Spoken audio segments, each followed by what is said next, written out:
নমস্কার, একালের রান্নাঘরে সকলকে স্বাগত জানাই। আমি আজকে দুধ ও পাউরুটি দিয়ে মালাই পুডিং তৈরি করে দেখাবো। খুবই কম খরচে ঘরেই আপনারা পুরো পরিবারের জন্য এই পুডিং বানিয়ে নিতে পারবেন। তাহলে রেসিপিটি দেখতে থাকুন, আর রেসিপিটি ভালো লাগলে একটা লাইক করবেন আর আমার চ্যানেলটিকে সাবস্ক্রাইব করবেন। পাউরুটির মালাই পুডিং করবার জন্য আমি এখানে 4 পিস পাউরুটি নিয়েছি, আর পাউরুটির যে বাদামি পোর্শনটা আছে সেটা কেটে বাদ দিয়ে দিয়েছি। এবারে একটা মিক্সি জার নিয়ে নিয়েছি, আর এই জারে আমি পাউরুটিগুলোকে টুকরো টুকরো করে নিয়ে নিচ্ছি।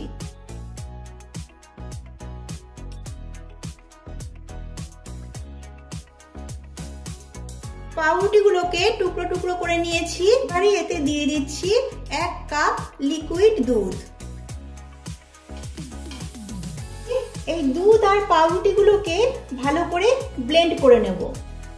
দুধ আর পাউরুটিগুলোকে ভালোভাবে ব্লেন্ড করে নিয়েছি।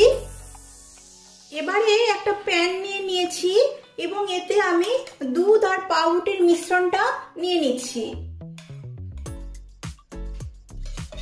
দুধ আর পাউরুটির মিশ্রণটা নেওয়ার পর এবারে দিয়ে দিচ্ছি 3 কাপ লিকুইড দুধ। এই দুধটা আমি আগে থেকে জাল দিয়ে ঠান্ডা করে নিয়েছি। দুধটা দিয়ে দিচ্ছি। দিচ্ছি 1/2 কাপ চিনি। আমি 1/2 কাপ চিনি দিচ্ছি।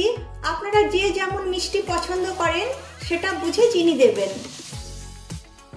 দিচ্ছি 3 টেবিল চামচ কাস্টার্ড পাউডার।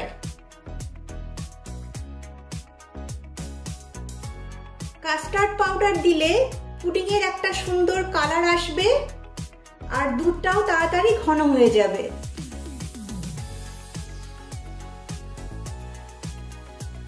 দেখুন কাস্টার্ড পাউডার দেওয়াতে সুন্দর একটা কালার এসছে।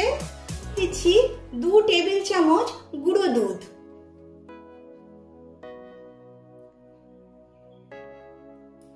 আর দিচ্ছি 1 টেবিল চামচ বাটার। এবার এগুলো সব ভালোভাবে মিশিয়ে নিতে হবে। গ্যাসে বসানোর আগে এগুলো সব ভালোভাবে মিশিয়ে নিতে হবে। দেখুন সমস্ত উপকরণ খুব ভালোভাবে দুধের সঙ্গে মিশিয়ে নিয়েছি। এবারে গ্যাসের ফ্লেম অন করে দিচ্ছি। এবারে এই মিশ্রণটাকে অনবরত নেড়ে যেতে হবে। এই সময় গ্যাসের ফ্লেমটা লো টু মিডিয়াম করে রাখতে হবে। যেহেতু কাস্টার্ড পাউডার দিয়েছি তাই এই মিশ্রণটা কিন্তু খুব দ্রুত ঘন হয়ে যাবে। মিশ্রণটা অনবরত নেড়ে যেতে হবে, তলায় যাতে কোনোভাবেই পুড়ে না যায়, তাহলে পুডিং খেতে ভালো লাগবে না। দেখুন মিশ্রণটা ধীরে ধীরে ঘন হয়ে আসছে।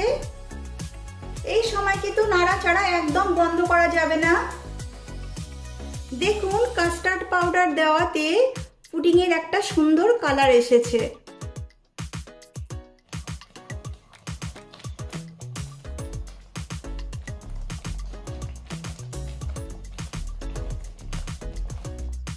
মিশ্রণটা ঘন হয়ে গেছে। এর থেকে বেশি আর ঘন করব না, কারণ এই মিশ্রণটাই ঠান্ডা হয়ে গেলে জমাট বেঁধে যাবে। এবারে আমি এটা যে পাত্রে আমি পুডিং করব সেই পাত্রে ঢেলে নিচ্ছি। এবারে আমি একটা এরকম কাচের পাত্র নিয়েছি এবং এই পাত্রে সামান্য ঘি ব্রাশ করে নিয়েছি। এবারে মিশ্রণটাকে এই পাত্রে ঢেলে দিচ্ছি।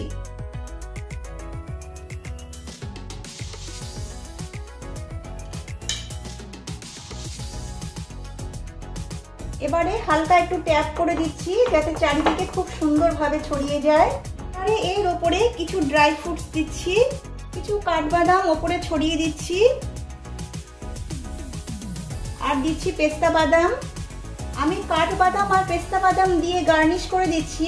আপনারা যে কোনো ড্রাই ফ্রুটস দিয়েই এটা করে নিতে পারবেন। এবারে এই পুডিং এর মিশ্রণটাকে খুব ভালোভাবে ঠান্ডা করে নেব।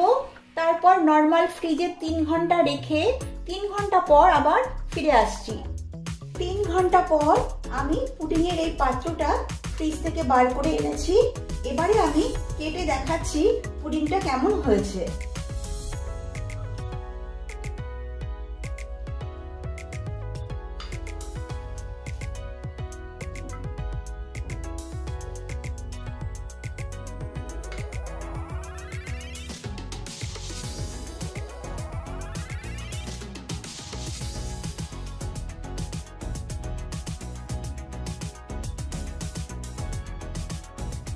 দেখলেন তো কত সহজে পাউরুটির মালাই পুডিং তৈরি হয়ে গেল। আপনারা এভাবে ঘরে পাউরুটির মালাই পুডিং তৈরি করুন। আশা করি সকলেরই ভালো লাগবে। ভালো লাগলে লাইক, শেয়ার ও কমেন্ট করবেন আর আমার চ্যানেলটিকে সাবস্ক্রাইব করবেন। নমস্কার।